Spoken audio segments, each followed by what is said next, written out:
40 yaşdan sonra bədənin ən çox ehtiyac duyduğu vitaminlər hansılardır? Əziz dostlar, videomuzu bəyənərək izləməyi sizdən xahiş edirəm. 40 yaşdan sonra insanda enerji azalır, saçlar tökülür, sümük və oynaqlarda gücsüzlük yaranır.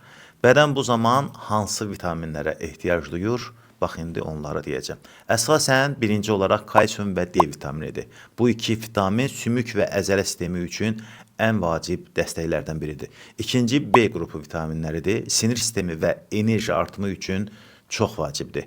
Üçüncüsü isə biotin və sinkdir. Bu iki vitamin saç və dırnaq sağlamlığı üçün əsas dəstəklərdən biridir. Dördüncü isə maqneziumdur. Əzələ, sinir sistemi, yorğunluq və gərginlik baxımından vacib minerallardan biridir, özəlliklə 40 yaşdan sonra.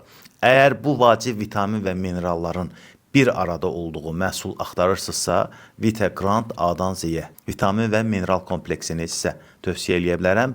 Məhsulun tərkibində 23 vitamin və yanaşı olaraq fol turşusu, dəmir, maqnezium, sink, biotin, yod, xrom, beta-glukan və s. maddələr var. Bir məhsul bədəni bir neçə istiqamətdə enerji, immunitet, saç, dəri, dırnaq, sümük, əzələ və sinir sistemi baxımından dəstəkləyir.